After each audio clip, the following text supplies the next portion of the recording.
ya 5 meses de este proyecto y hoy vamos a hablar de un tema, como ya dije hace algunos capítulos, tengo la suerte y tengo la posibilidad de tener a profesionales muy frecuentemente, perdón, en el podcast y hoy vamos a tener a un psicoanalista, psicólogo, escritor y también un especialista en un tema que ya quería tocar desde antes incluso de que empiece y de que se idee y de que se estructure la idea del podcast. Es un tema que es más que nada importante para la gente de mi generación, que estamos constantemente, o da la sensación de que estamos constantemente tratando de llenar vacíos de alguna forma. Y bueno, lo tratamos de llenar con diferentes cosas y una de ellas, lastimosamente, en muchos casos son las drogas. Y hoy tenemos también a un especialista en adicciones, el señor Federico González. Fede, ¿cómo estás? Muchas gracias por venir. Muy bien, Fabri, muchas gracias a vos por la invitación y acá estamos, a las órdenes. ¿Cómo fue que te empezaste a adentrar en esos temas, en tema de adicciones? Bueno, tiene que ver con una historia vinculada a mi paso por el Bañado Sur principalmente. Ok. A partir de la extensión universitaria de la facultad y bueno, gente, amigos que conocí por el camino. Nos fuimos adentrando a la situación de los bañados de Asunción, principalmente el Bañado Sur. Y bueno, la situación en aquel momento, que ya estoy hablando de hace casi 15 años, bueno, ya se veía que iba a ser un problema como una epidemia, ¿verdad? Se veía que iba a ser un problema importante y bueno, lo empezamos a visibilizar como eso, ¿verdad? Como el problema del futuro y tratando de generar respuestas a eso fue que yo me fui acercando al tema, ¿verdad? Ujú. Me fui acercando al tema, me fui acercando al crack, su característica, el consumo, la evolución del consumo y bueno, cómo iba dejando rastros y secuelas a lo largo de su camino, ¿verdad? Esa fue para mí la enseñanza más importante que tuve y quizás el contacto más cercano a un contexto Ujú. vinculado con las adicciones y bueno, ese fue el puntapié inicial, digamos, que generó también mi interés Claro. y mi formación, que estuvo muy vinculada, mi formación teórica estuvo muy vinculada a ese encuentro bastante práctico, ¿verdad? Con la realidad, Totalmente. que es una realidad social en realidad, ¿verdad? Sí, un choque fuerte. Da la sensación también, en parte por tu libro que es Ciencia, Droga y Rock and Roll, que te gusta mucho el rock y te gusta mucho la cultura rock y todo lo que eso engloba, ¿verdad? Y se relaciona mucho, entre comillas, o se lo estigmatiza mucho también con el mundo de las drogas. Y por ahí, a mí me encanta también el rock y ves la historia de varios artistas y varias leyendas de la música y decís también te puede llegar a interesar desde ahí el tema, ¿verdad? Pero en tu caso fue con un choque directo con la realidad, con el tema de los bañados. ¿Eso cuándo fue aproximadamente? Y eso fue 2009, 2010, Ujú. fue que empezamos a conocer la realidad que yo me fui metiendo al barrio, digamos, ¿verdad? Y bueno, a partir de ese encuentro es que empezamos a reconocer esa situación y ese problema como un conflicto que, bueno, iba a tener sus consecuencias, ¿verdad? Y sí, por otro lado, lo dice también el texto, ¿verdad? Ciencia, droga y rock and roll habla también de eso, Sí. del estigma que tiene el rock como una manifestación cultural quizá antihegemónica, ¿verdad? De lo que un poco denunciante de un status quo y que bueno, y como en ese sentido quizás que también tiene una estigmatización, ¿verdad? Quizás hoy menos que antes, pero que bueno, fue en su momento una población atacada, ¿verdad? Sobre todo porque bueno, también como todas las generaciones vinculadas a la juventud, ¿verdad? Claro. Todas las adulteces hablan de las juventudes como el problema central de la humanidad, ¿verdad? Total. Total. Y después se van haciendo viejos y la generación que viene es el problema y así. Sí. Esa es un poco la identificación que hay también con el rock and roll y sí, que también forma parte de mi vida.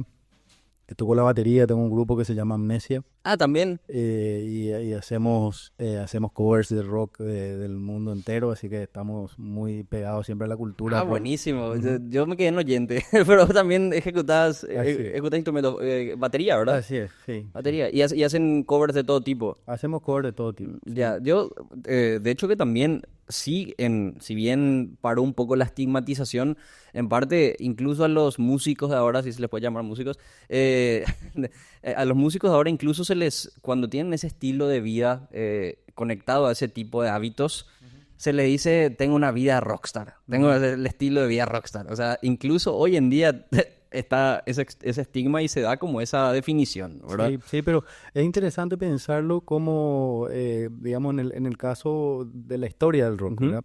Pensando que de alguna manera una parte del rock o una construcción del rock and roll que tiene mucho que ver con los Beatles, que tiene que ver con el mundo de la psicodelia también, se construyó con drogas, ¿verdad? Entonces, Pink Floyd. claro, todo lo que vino posterior, quizás los Beatles sean como el centro, ¿verdad? Pero sí, después hay Total. un montón de grupos, inclusive hasta hoy, pero sobre todo que formaron época entre los 60 y los 70 Sí, sí, sí. y que, digamos, fue como nació la música y fue como nació ese estilo musical, que quizás no hubiese nacido de otra forma, ¿verdad? O quizás Claro. hubiese sido distinto si es que no era también, si es que no había originariamente esa vinculación con las drogas. Pero también es cierto que eso pasó hace 50 años Total. y que no es necesario que hoy siga teniendo esa vinculación.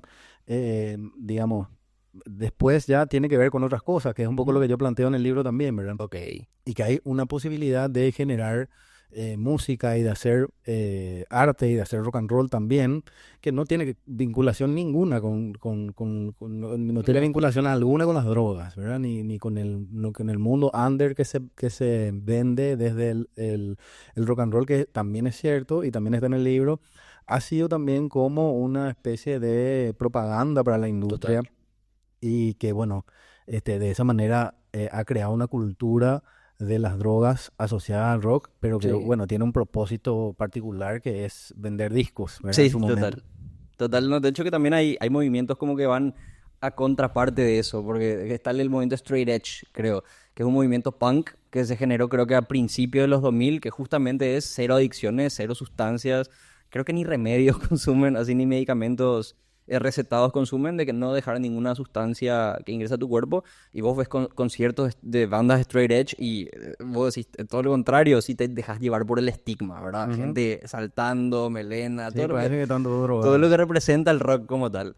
Pero yendo más al tema de las adicciones específicamente, ¿qué crees que el discurso oficial o hegemónico, por así decirlo, que se tiene sobre las adicciones está muy desconectado de la realidad? ¿O qué tanto? Bueno, yo creo que habría que pensar en qué discursos, ¿verdad? Ujú. Porque hay varios discursos, pero si pensamos en nuestro país, particularmente, yo creo que sí, es de lo más alejado que existe con respecto a la realidad. El otro día me preguntó un periodista, ¿qué pensás de las declaraciones del ministro del Interior sobre el plan de las adicciones y no sé qué? Y ni escuché lo que dijo posteriormente, ¿verdad? Me quedé Ok. pensando en el ministro del Interior hablando acerca de la política Adicciones. de salud del país y le devolví eso, ¿verdad? ¿Y qué te parece a vos? ¿Qué pensás vos de que el ministro del Interior sea el que hable de las políticas de salud de un país? El ¿Verdad? culo con las pestañas. No, no tiene nada que Lo ver, más ¿verdad? alejado, lo más alejado que puede estar, ¿verdad? Por eso, ¿qué tan alejado está el discurso oficial y lo más alejado que puede? Esa es la La realidad. realidad. En otros países del mundo y no tampoco demasiado lejos, se está construyendo una idea política vinculada al tema central que es mirar las causas de Ujú. todo, no solamente las consecuencias, que es un poco lo que nos pasa a nosotros. Cuando pensamos en políticas públicas, cualquier persona que estudia políticas públicas Ujú. dice, la política pública tiene que pensar en cuáles son las causas de las cosas que pasan, ¿verdad? Ok. Porque si uno mira solamente las consecuencias, es que a algunos se les da ahora un niño cometió un crimen, entonces vamos a aumentar las penas porque esa consecuencia que sucedió, pero ¿qué causa eso? ¿Cuál es la raíz? ¿Cuál es la raíz? ¿Cuál fue el causante de ese problema? O por lo menos cuáles fueron los determinantes que ahí estuvieron. Y Claro. eso es algo que no se piensa. Entonces, en primer lugar, mientras no pensemos en ese sentido, en políticas públicas, vamos a seguir porque además tiene que ver con un populismo, ¿verdad? De Totalmente. resolver las cosas en función a los casos que sucedan y que sean más Claro, con el diario del lunes importantes ya a en la nivel, mano. O sea, a nivel mediático, etcétera, ¿verdad?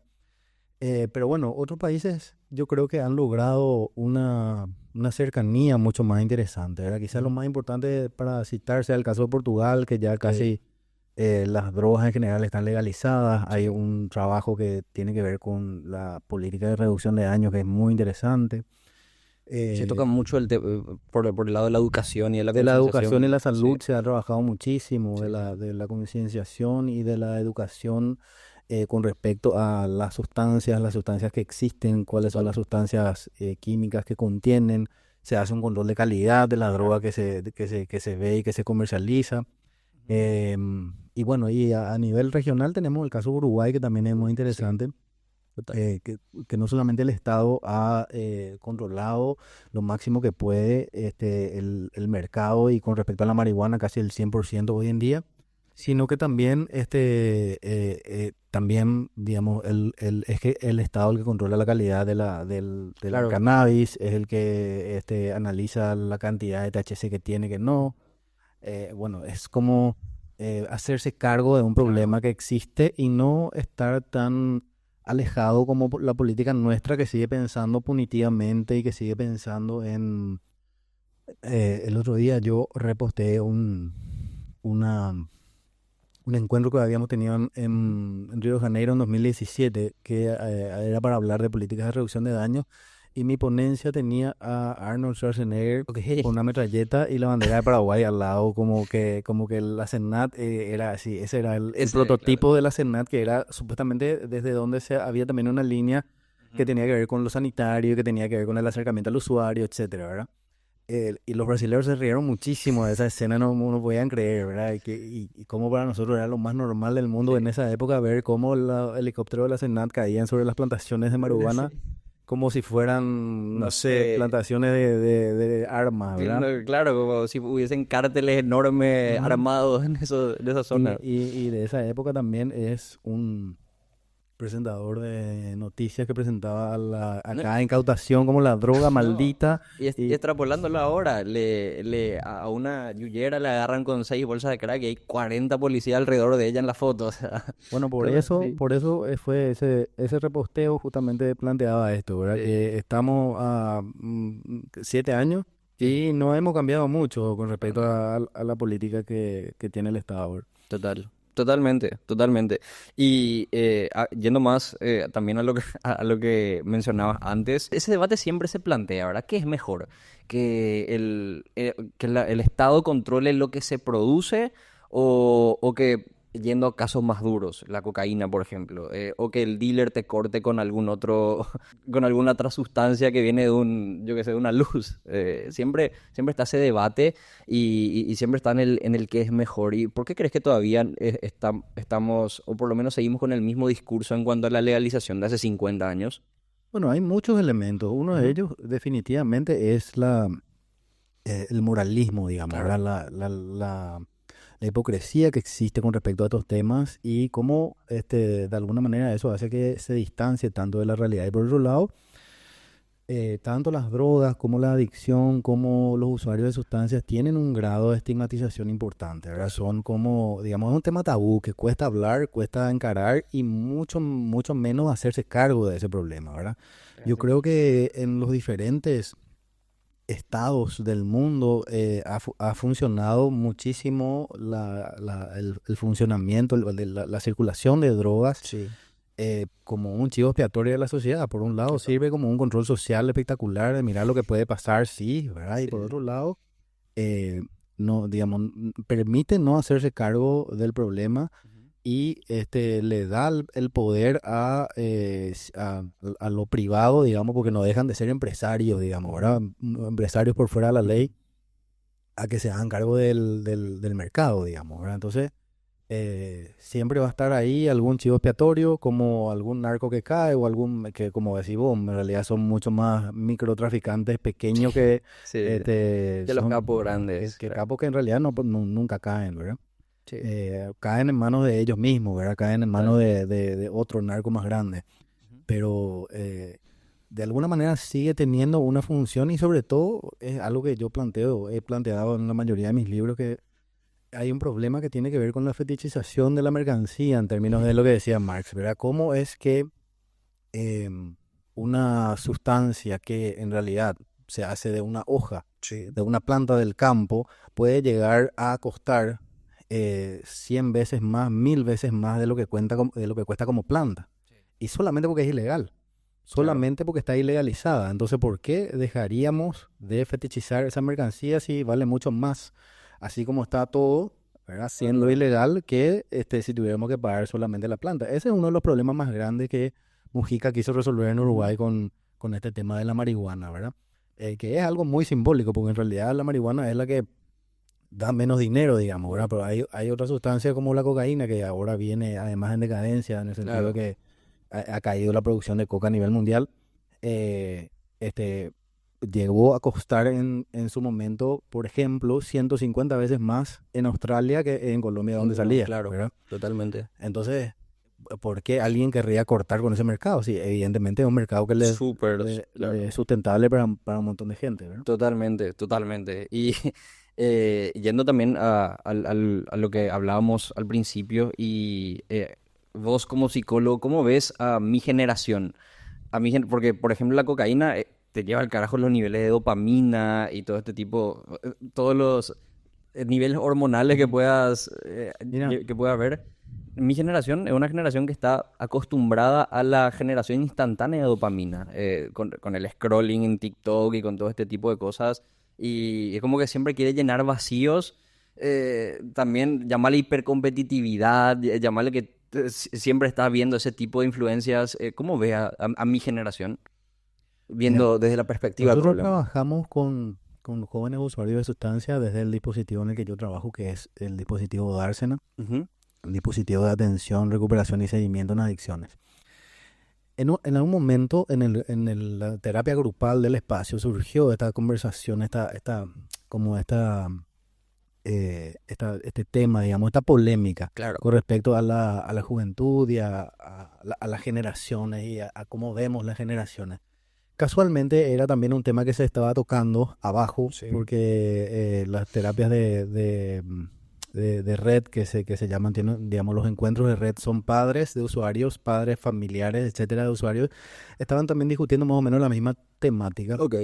Entonces yo dije, vamos a juntarnos y vamos a sacar un tema de esto, ¿verdad? Vamos a sacar Sí. una conclusión acerca de lo que estamos hablando. Nosotros más o menos lo que habíamos hablado y ellos de lo que venían hablando. Obviamente la generación de los 50 60 que eran los Mm. padres y familiares adultos, digamos, eh, planteaban estas cuestiones de la generación de cristal y de Sí, siempre. que son débiles y como antes nosotros y ahora ellos con la mitad de las cosas que tienen para hacer no hacen y como nosotros y si por poco no hablamos de la guerra mundial y cómo sobrevivió la generación a la guerra mundial y bueno y por otro lado bueno los planteos que se hacían desde la terapia grupal de jóvenes no eran demasiado descabellados, se escucharon Ok. y pudieron conectar ciertas cosas y sacamos algunas conclusiones. Una de ellas es que definitivamente existe hoy una tolerancia a la frustración mucho menor, Sí, ¿verdad? totalmente. Pero que tiene que ver con el impacto que tiene toda la tecnología y toda la evolución de los últimos años. Fíjate que hasta el 2010 nomás Ujú. era todo bastante parecido a los 90. Y Totalmente. después vinieron los me gustas los me aburren. Y después apareció TikTok. O sea, empezaron a generarse una serie de estímulos que nunca antes fueron vistos en la historia de la humanidad. La No, inmediatez pasó a no, ser no, no, cada vez más inmediata. exactamente. No hay espacio entre el estímulo y la respuesta. Total. Está a la luz de un clic hacer eso, ¿verdad? Estoy pensando en algo. Es más, planteo en algo que estoy escribiendo ahora que en algún momento va a ser con la mirada, va a ser con el pensamiento, Sí, ¿verdad? total, Yo voy a total. pensar, voy a mirar y voy a obtener la respuesta que quiero, ¿verdad? Eso hace 10 años vos planteabas y te decían esto es totalmente distópico. Y hoy en día Elon Musk está Sí, desarrollando chips cerebrales, ¿verdad? sí, sí, sí. Entonces, yo creo que esa conversación fue muy interesante para ver los dos lados, ¿verdad? Por un lado, Ok. una generación que no puede entender cómo se frustran con tan poco y cómo no entienden y cómo no pueden.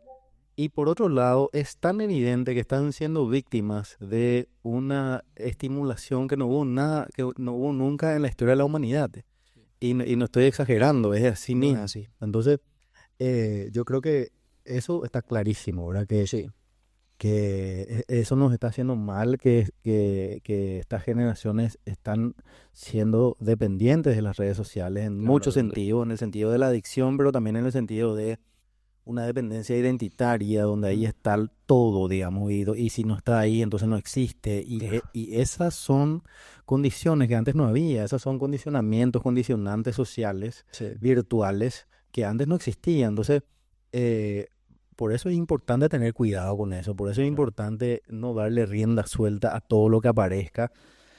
Por eso es importante no abrazar toda nueva tecnología o nuevo descubrimiento sin antes darle un lugar ético, digamos, en términos Ok, de el planteo de cómo queremos que sea la vida, digamos, porque si claro. no, nos están proponiendo algo y nosotros sin pensarlo lo estamos abrazando y las consecuencias se ven a 1 año, a 2, a Sí, 3, a 5, a 10, algunas a 20, a 30 años, ¿verdad? sí. Entonces, estamos de alguna manera entregando nuestro futuro si es que seguimos abrazando toda esta tecnología sin ningún criterio, ¿verdad? Totalmente. Cada vez somos más adictos, ya no de sustancias, sino de lo que tenemos en el bolsillo y de lo que tenemos en la mano. O sea, hay gente yo me incluyo, antes más que ahora, ahora traté de cambiar un poco mis hábitos, pero antes me despertaba y ya miraba el celular. Y eso es una adicción. Y acá a muchísimas personas les pasa que vos ves, lo hablábamos en el primer capítulo del podcast, que vino un profesor de cátedra también. Y dijo que un día les preguntó a sus alumnos por curiosidad cuánto tiempo en pantalla tenían. Y la media era de 10 horas. Eso es Ujú. una adicción. O sea, 10 horas por día utilizar tus celulares es una adicción, Bueno, ¿verdad? hoy es de 12. Claro. Cuando anteriormente, y te digo, 3 años atrás era de 4 o 5. Sí, sí, sí. O sea, está evolucionando rapidísimo y bueno, evidentemente que eso, esa, digamos, la forma también en la que se impone también tiene sus consecuencias, ¿verdad? No es Claro, claro. solamente la evolución de lo que sería una adicción a cualquier cosa, sino que el estar constantemente con novedades Claro. y digamos, cosas nuevas hace que escale, digamos, ¿verdad? Ujú. Que la dependencia y la tolerancia y entonces, claro, uno se despierta y ya está con el teléfono pegado y no puede dormir porque sigue con el teléfono pegado.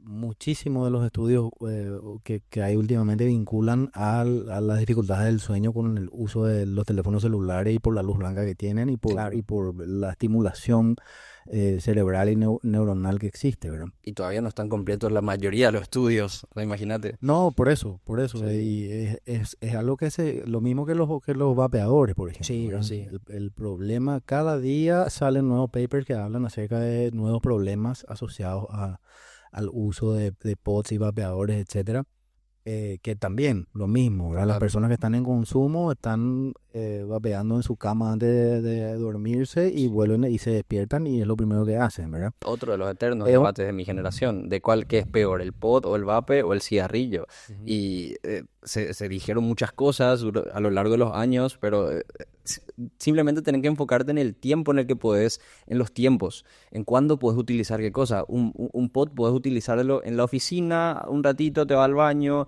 estás ahí cada 10 minutos sin ningún problema porque no deja olor y cosas así. Un cigarrillo lo puedes fumar afuera, tener que salir afuera de la oficina. Un vapeador lo puedes tener en la cama. O sea, ahí ya Sí, te plantea que es peor, ¿verdad? sí, sí, sí. Evidentemente la disponibilidad es el principal problema, ¿verdad? Sí, Y bueno, y que se ha generado también toda una cuestión comunicacional que, digamos, que el planteo es que es mejor que, ¿verdad? Y que no es peor que. Y en realidad eso está por verse. Si es peor que, está por está verse. por verse. No, está empatado hasta ahora. Claro. Pero por otro lado, está clarísimo que en términos de adicción a la nicotina es mucho más poderoso un vapeador, un pod, Sí, totalmente. que el cigarrillo. Así mismo como decís vos, no puedo estar fumando acá un pucho en esta sala No cuadrada porque puedo. todos me van a mirar como que estoy loco. Pero si hago así un poquito y suelto acá así como que no pasa No nada, pasa. nada, Encima miro. huele bien. Y sí, no huele mal, Sí. digamos. No, totalmente. Así, entonces, eh, ese es un tema también, ¿verdad? La disponibilidad que hoy existe, que ha sido también otro de los Ujú. temas que hemos hablado mucho en los encuentros grupales, que especialmente también los más grandes dicen, está bien, todos tomamos alcohol desde niños, todos tomamos alcohol a los 12, 13, antes también. Sí, Ahora, mi papá no me traía alcohol a mi casa para que yo me empede con mis amigos y podamos hacer una fiesta en mi casa al lado de la pileta. Claro, claro. Yo me tenía que robar, me dice con ese Sí. lenguaje. Yo me tenía que robar el alcohol si quería y era todo a escondidas, era todo buscando el momento. Era incluso robándole a los mismos padres de la bodega, ¿verdad? Pero eso, había que robar, no se podía así abiertamente, ¿verdad? La apertura que hay hoy y la disponibilidad que existe hoy, tampoco hubo en ningún momento En de ningún la momento de historia la de la humanidad. historia. O sea, Total. hoy vos pedís por tener 16 años, 15 años y puedes pedir por Tranquilo. lo que quieras a tu casa que te van a llevar y puedes pedir drogas también, o sea, Sí. drogas también, digo, drogas ilegales en realidad, ¿verdad? Claro. Podés pedir un cajón de cerveza, podés pedir un montón de pots. Ahora los pots, últimamente estuve viendo que hay pots de marihuana con hongos, por ejemplo. Sí, sí, Marihuana sí, sí. más hongos. Esa es Esa es la combinación. sí, Marihuana sí, más marihuana hongo más otra vez. hongos. Yo sabía el pot de CBD, pero no sabía No, marihuana el más pot de hongo. CBD ya pasó de moda Ya, otra vez. ya otra cosa. Sí, ya desde del año El año pasado pasado. que es para lo que para mí era el siglo pasado, ahora el año pasado El ya año es pasado. otra cosa ya. El CBD ya Ya pasó de moda. es aburrido ya. Ahora es CBD más hongos y así. Además, imagínate que no sabes, pero ni por si acaso lo que realmente tiene. Claro. Y no se puede saber tampoco. Claro, ¿cómo puta una esencia, un líquido te hace saber algo que fumás a vómito de unicornio? Sí, O a piña con pera. sí. La sustancia que tiene que tener eso. Y yendo más hacia la disponibilidad también. Hoy día no es que solamente veas nenes de 15 años consumiendo pots. Hoy ves tiendas administradas por nenes de 15 años. O Ajá. sea, yendo más allá otra Bueno, vez. pero es que el público al cual Claro. apuntó desde siempre la idea del vape, ¿verdad? Sí, sí, sí. La realidad es que la industria tabacalera vio que la generación de fumadores se había terminado y que uno de los últimos muertos por cáncer así tan evidente fue el mismo promocionador de Marlboro en su caballo y que desde ahí como hubo una decadencia en el sentido de nuevos fumadores, digamos, ¿verdad? Total. Y bueno, entonces la industria tabacalera se reunió a ver qué podía hacer. Y la respuesta fue primero tomar la comida, digamos, ¿verdad? La comida industrializada. Si vos te pones a mirar la propaganda de la industria tabacalera y la propaganda de la comida hoy, son básicamente la misma cosa, los mismos Sí. colores, los mismos sabores, la misma estructura. Y evidentemente apuntaron el merchandising y la propaganda hacia los niños, ¿verdad? Claro. Vendiendo pots de frutilla, chocolate y vainilla, que eran los helados que tomábamos cuando éramos chicos. Sí. Y apuntando con los colores y con los artefactos y los aparatos. Yo estuve por varios países de la región. Sí, en Brasil no es legal, creo. No, en ningún lugar es legal. Solo Paraguay. Bueno, en Paraguay tampoco es legal, digamos, pero no hay ninguna regulación, entonces Claro, es un vacío legal. hay un vacío, sí. Y bueno, es impresionante ver las tiendas, ¿verdad? Como habían Sí. artefactos, artículos, juguetes. O sea, Ujú. básicamente es una tienda para niños, pero con pots en vez de, qué sé yo, juguetes. Claro, realmente. logos con diseños súper animados y como Ujú. incluso caricaturescos hasta cierto punto, ¿verdad? Así mismo. Yo te conocí en el programa del tío Mario Ferreiro, Sí. sí, el tío Mario, Mira. y bueno, él sostiene y subraya en varias de sus entrevistas y cuando le preguntas sobre eso, que un adicto es un enfermo, ¿verdad? Ujú. ¿Cuál es el enfoque que se le da al adicto o a la persona con este problema desde dársena o bueno, desde tu visión? Bueno, para nosotros la adicción es una especie de automedicación, ¿verdad? Sí. Para nosotros es como un intento de resolver, un intento fallido, ¿verdad? Ujú. De resolver un síntoma que de alguna manera está afectando a la persona y molesta. Puede ser que sea un síntoma grave y puede ser que sea un síntoma pequeño. Eso tiene que ver con la subjetividad de cada uno. Y la concepción de la enfermedad tiene que ver con el médico, ¿verdad? Es el médico el que dice, o es el otro el que dice quién es un enfermo y quién no. Y desde esta concepción de la automedicación soy yo el que me doy cuenta o no si es que tengo un problema, ¿verdad? O sea, el abanico del diagnóstico es gigante, no puedes decir sí sí o sí no. Sí, por eso el tema de la enfermedad es como un estigma nomás. No sé si sirve para algo más que decir esto está muerto o está vivo. Y no, está ahí entre las dos cosas, porque tiene características de lo uno y tiene características de lo otro.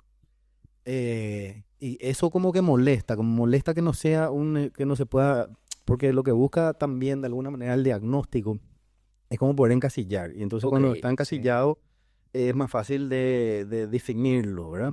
Si vos buscas en Wikipedia dice que la adicción es una enfermedad del cerebro crónica Ok. y irrecuperable, algo así. Sí. Sí, entonces a mí me parece que ese discurso es problemático, ¿verdad? Ok. Que ese es un discurso problemático en el sentido de que eh, aborda el problema ya desde un prejuicio que es tan enmarcado que no le deja a la persona salirse de ahí, ¿verdad? Y si Ya, vos ya, proponés que el otro es un enfermo, y que el otro es un adicto, y sí. que el otro es incurable, y que siempre tiene que estar pendiente de eso, porque si no se va a volver a enfermar, porque es como una enfermedad crónica, Ya, en ese enfoque, claro. entonces le está imponiendo eso, le está Ujú. imponiendo eso. ¿Qué te puede pasar a vos, eh, digamos, de positivo o del encuentro con una recuperación si vos te pensás como un enfermo, adicto, crónico, irrecuperable? ¿Verdad? Ya, sí. Como un enfermo, te lo podrías plantear como una enfermedad a curar, por así decirlo. Si le agregas irrecuperable, sí, suena como más, suena como una barrera que no puedes pasar, ¿verdad? Sí, bueno, por eso creo que es importante pensarlo desde esa nomenclatura también y como me parece que le hace falta también crítica A ese a esa enfoque. construcción Ok. que es una construcción hegemónica en drogas, no es que lo dice Ya, Mario Ferreiro, lo dice Alcohólicos Anónimos, lo dicen sí, sí, Alcohólicos sí. Anónimos, o sea, es la... La Yo concepción. creo que lo que es interesante pensar es qué nos aporta, ¿verdad? Ok. ¿Qué nos aporta para el trabajo con usuarios de sustancia que están pasando por una situación en la que, digamos, sus síntomas se han vuelto más Ujú. complejos que antes, Sí. ¿verdad? Y si uno se pone a pensar en la evolución, drogas y seres humanos que consumen drogas es la historia de la humanidad, digamos. O sea, Sí. no hubo Una relatos de época. drogas sin humanos, no hubo humanos, no hubo relatos de humanos sin drogas. Hace poco se estaba analizando un video de unos chimpancés que estaban consumiendo unas frutas podridas y que se suponía que habían fermentado y que tenían algún tipo de fermento Alucinógeno. alcohólico Ah, porque estaban haciendo una fiesta, básicamente. Estaban comiendo ey, manzana y estaban de fiesta, ya, ¿verdad? Excitados, emocionados, se tocaban, se acicalaban, se sí, abrazaban, en fin. Como una ronda de borrachos en cualquier bar, ¿verdad? claro, claro. Es decir, las drogas forman parte de la historia de la humanidad. Ahora, eh, en la evolución del ser humano, drogas hay en cada esquina, ¿verdad? Sí, Desde total. que nos despertamos por la mañana y tomamos un café hasta que termina el día y nos tomamos una cervecita para mirar la televisión, que a la cual también a veces somos adictos porque tenemos comportamientos compulsivos y miramos 8 series de Netflix en una noche, al día siguiente no nos despertamos. Cuando no nos despertamos, tomamos una pastillita para despertarnos. Cuando no podemos dormir, tomamos una pastillita para dormir. O sea, y no pasa nada. O sea, no es que forme parte de mi cotidiano. Ahora, de repente, como solemos decir nosotros en Darsen, a esta mesa, empieza a flojear una de sus patas y entonces empieza a caerse o derruirse o a derrumbarse y entonces otra cosa toma su lugar, ¿verdad? Claro. Y eso para nosotros es la dinámica de la adicción. Cuando eh, hay una relación que se rompe, cuando hay un vínculo que no logra establecerse, cuando hay un trabajo que se pierde Un enfoque más a la funcionalidad, por así decirlo. y al estrés y la Ok, angustia y la ansiedad, ¿verdad? Entonces hay algo que sustenta eso para que la mesa pueda seguir en pie, digamos, claro. ¿verdad? Y a veces es la iglesia, no hace falta que sea Ok, una droga, ¿verdad? A veces es la iglesia de los domingos, pero también la del miércoles y también el rosario de los martes y también si no me voy los lunes, el cura me va a decir que por qué no me fui, porque claro. se convierte también en una compulsión que puede ser disfuncional, que puede hacer que no atienda a otras responsabilidades, que Ok, puede hacerme mal emocionalmente, claro. a mi salud mental, etcétera. Entonces, O sea, los patrones repetitivos. yo voy buscando algo con que completar esa pata y a veces se torna algo disfuncional, a veces se torna algo adictivo. Claro. Y ni siquiera tiene que ser una sustancia. Y también puede ser una sustancia y también puede ser una sustancia ilegal, ¿verdad? Pero ¿Cómo puede ser una persona? como puede ser una relación tóxica, ¿verdad? Como puede ser una relación disfuncional que no lleva a nada, pero que no puedo parar de repetir, ¿verdad? Ok. Entonces, creo que esa mirada más amplia hace que dejemos de pensarlo entonces como una enfermedad en el sentido de algo que no puedo parar de hacer porque tengo una ficha quemada o porque tengo algún gen maligno, que es una teoría también, ¿verdad? Claro, claro.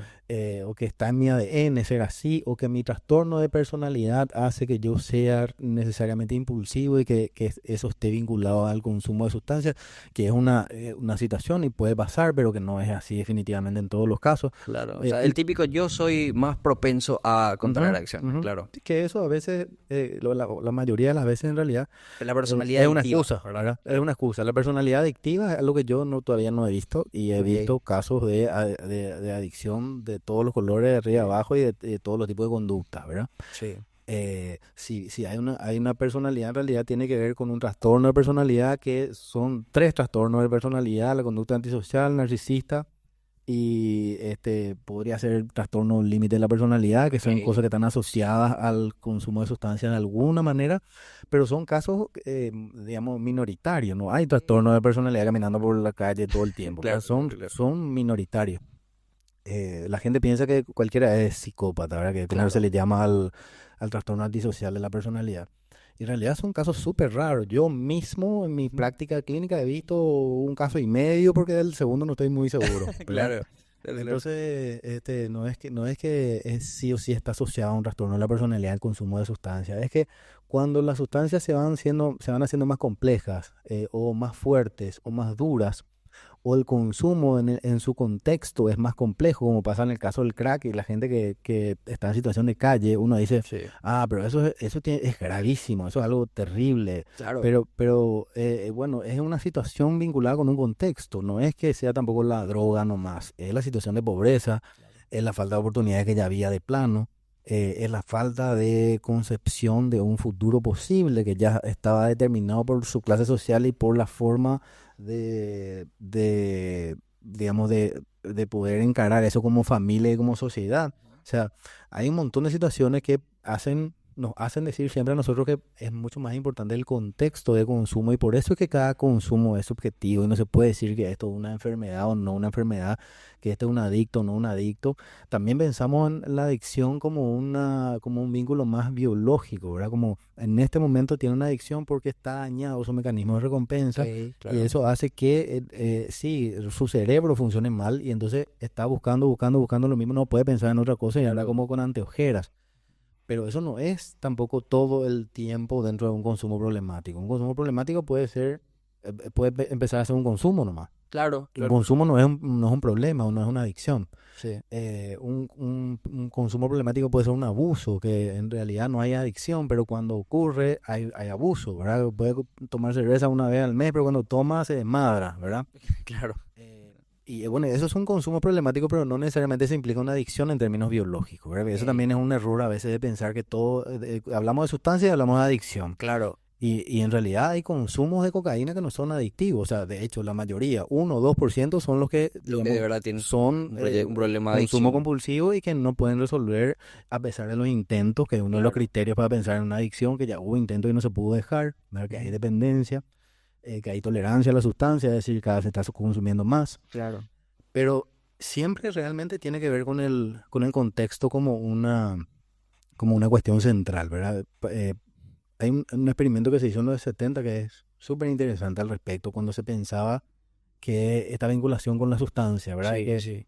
la rata en una caja con un cañito que le Mm. pase heroína por ahí, en realidad eran opioides, le pasaban la droga por el cañito, la rata se consumía hasta morirse, y entonces, bueno, los resultados de los científicos eran que nosotros, igual que las ratas, Somos igual adictivos. sí, somos seres adictivos, ¿verdad? Ujú.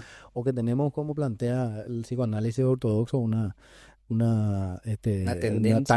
Una tendencia tanática, así como tenemos libido, ¿verdad?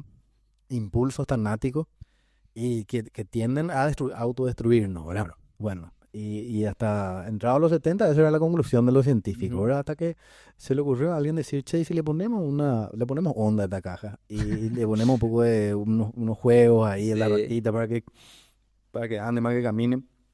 Eh, si le ponemos otras ratas para que Sí. puedan compartir y vincularse, para que le ponemos también otros cañitos con agua, no solamente uno, y Claro. también vamos a poner la heroína a ver qué pasa. Ujú.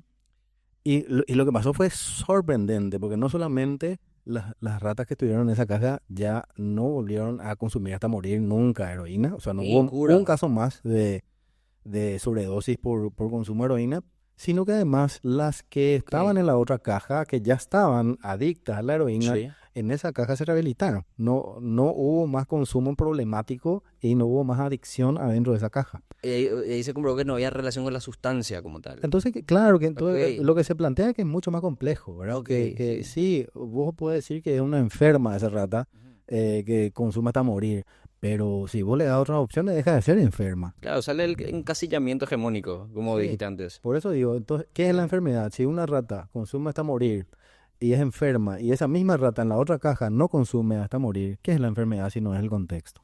Ok, ¿qué es la enfermedad si no es el contexto? Eso es una gran, es un gran cierre para definir el enfoque que le das, ¿no? Y es bastante alejado de lo que es el concepto hegemónico que se tiene. Y yendo también a lo que se cree popularmente en cuanto al tratamiento, el típico, llevarle a una granja, llevarle a estos, hay como lugares, como estancias en Brasil y en ciertas zonas no llevarla ahí y que se quede 3 meses, 6 meses sin celular, sin nada y que haga crecer el pasto. ¿Qué pensás de ese tipo de tratamientos? Bueno, lo mismo, lo que pasa es que en realidad esta concepción terapéutica Sí, parte de lo que me preguntabas anteriormente, parte ok. de una concepción prohibicionista Prohibicionismo. en el marco de las adicciones, ¿verdad? Entonces, claro, hay una concepción hegemónica que es prohibicionista que hace que en la terapéutica se utilice una clínica también abstencionista. Es Sí. decir, lo que hay que hacer si es que hay una adicción es separar al individuo de la droga. Ok. Entonces lo que había que hacer ahí con esa rata es sacarle ahí, claro. Claro. Sacarle y meterle en otra donde no haya nada, donde haya una granja, como decís vos, Sí. donde haya pasto y que se siente a mirar cómo crece. El problema de ese abordaje es que todos en situación de mirar el pasto cómo crece, somos todos geniales. Ya, Nadie va a claro. consumir. ¿Por qué vamos a consumir en una granja? Vamos a criar chancho, si estamos encerrados. Sí. Estamos encerrados, no tenemos otra opción. Vamos a hacer crecer las plantas y vamos a criar chancho. El problema es cuando salgo. El problema es cuando vuelvo a mi lugar de origen, que es el mismo contexto del cual estamos Claro. hablando, y es que es el contexto en el que se generó esa dependencia, Ujú. que es el contexto que sostuvo esa dependencia, que es el contexto que no halló otra, de alguna Salida. manera, forma de afrontar con ese problema. Claro. Y entonces, cuando me voy a la granja y vuelvo, a no ser que me vaya a vivir para siempre a la granja, Claro. pero si vuelvo, voy a volver a lo mismo. Entonces, y que es también harto comprobado que, eh, ¿sabes dónde es la vez que a mí me dijeron más rápido que se consumió de la salida del centro de rehabilitación? Ujú. Ponerle, pensaba un lugar. Salí del centro de rehabilitación, En el auto. te subí al colectivo, porque no Sí. era un auto, y Qué, ahí, qué en el locura. colectivo de vuelta. En el colectivo de vuelta ya estaba consumiendo. Entonces, vos pensás ahí, bueno, ¿qué pasó acá? ¿Qué falta que no hay? Claro. Y bueno, está bien la desintoxicación como Ujú. una concepción de alejamiento necesario porque no hay otra, porque hay riesgo de vida, porque hay riesgo de vida de los otros. Obviamente que hay criterios para una internación, ¿verdad? No es que nosotros descreamos en los criterios de internación. Existen criterios de internación, existen consumos problemáticos que llegan a la clínica. Nosotros decimos, esto no es para un tratamiento ambulatorio, Sí. esto necesita una internación. No hace falta ni siquiera que sea demasiado grave. A mí me pasó con casi un niño, 14, 15 años, eh, que yo les planteé a los padres, miren, nosotros podemos hacer esto, pero realmente si él no sale de ese contexto en el que está, va a ser demasiado difícil sacarle ahí porque él está conectado identitariamente con un grupo con el que no va a romper. Entonces Sí, yo sí, puedo sí. hacer todo lo que todo lo que pueda ambulatoriamente, pero si él no sale ahí de ese contexto, entonces realmente les propuse que haya una internación para que salga de ese contexto, Para que ¿verdad? salga ese Para que contexto, salga de ahí. para que esa identidad tan arraigada que le dio el Sobre contexto salga de... una vez que él Ok, deje de tener una dependencia tan fuerte a la sustancia, sí, podemos construir una identidad diferente, podemos construir un ideal identitario que esté desvinculado de un grupo que solamente piensa en drogarse como la onda de la vida, ¿verdad? ok. Pero desde ahí adentro era demasiado difícil. O sea, no es que estemos hablando en contra de la internación o lo uno o lo otro. Al contrario, Claro. son dos cosas que se acompañan. Solamente que O sea, se eh, podría tomar como una herramienta en sí, ciertos casos. Claro. totalmente. Solamente que la concepción hegemónica que existe es esa, es Sí, siempre la misma, es siempre sí. internar. Y si te Como fumaste primera dos opción. porros, internate. Y si tomaste mucho fin de semana y rompiste algo, internate. Internate. Y siempre internate, ¿verdad? Ok. Y en realidad eso rompe vínculos, eso rompe siempre una conexión con lo laboral, si es que existe Claro. todavía, y que es súper importante como construcción, como marco, bueno, y un montón de cosas, ¿verdad? Y sobre todo no permite construir ese medio que es tan importante entre dos polos, que uno es siempre la adicción en su en su última expresión, en su máxima expresión, y estoy limpio, ¿verdad? La limpio y soy adicto, que es lo Sí. que nosotros nos pasaba mucho en Tacumbú, que también tengo un libro al respecto que se llama Relatos de Pasillo, donde, por ejemplo, esto que se habla mucho desde la teoría cognitivo-conductual y reducción de daños, Marlate, un autor interesante que habla de eso, de construir un medio entre Ok. lo que le llaman mente clara y mente adicta, ¿verdad? Mente clara y mente adicta. Perdón, mente adicta y mente clara sería el medio, Ok. ¿verdad?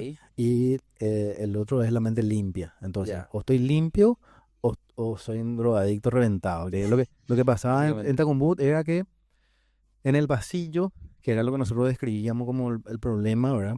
Solamente había crack y no había absolutamente nada más, entonces estaban básicamente como zombies por el pasillo. Claro. Y después, cuando ya no podían más, porque es una rutina muy desgastadora, mental y físicamente estar así, entonces golpeaban la puerta de los pabellones evangélicos, Sí. le abrían la puerta, entraban y al otro día estaban todos vestidos de Convertidos. blanco Sí. con una Biblia bajo el brazo, ¿verdad? Sí.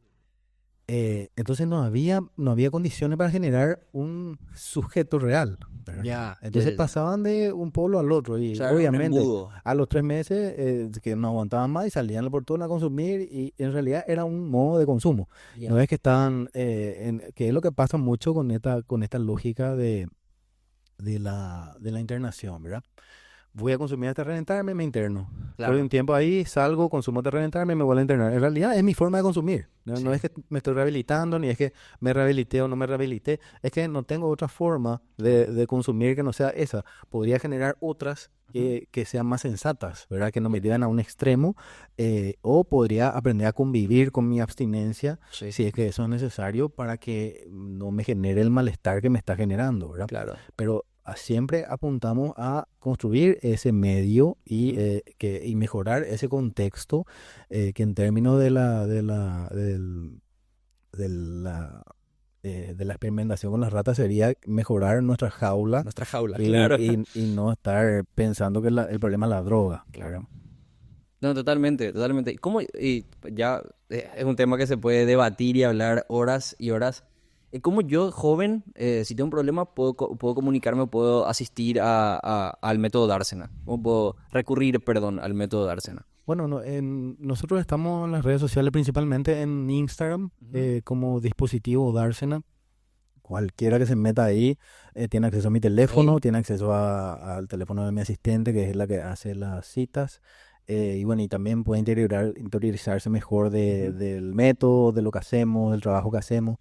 Básicamente el planteo de Dársena es que tengamos un enfoque multidisciplinario sobre las conductas adictivas y los problemas o los consumos problemáticos en general, desde cuidar la alimentación Ok. hasta trabajo en artes y a través de la arte terapia, a través del juego, ajedrez terapéutico, mindfulness y diferentes herramientas, talleres que hay dentro de Dársena y obviamente el enfoque psicológico y psiquiátrico que acompaña un poco a esto a la teoría que te estoy planteando Claro. hoy, que entre paréntesis se va a,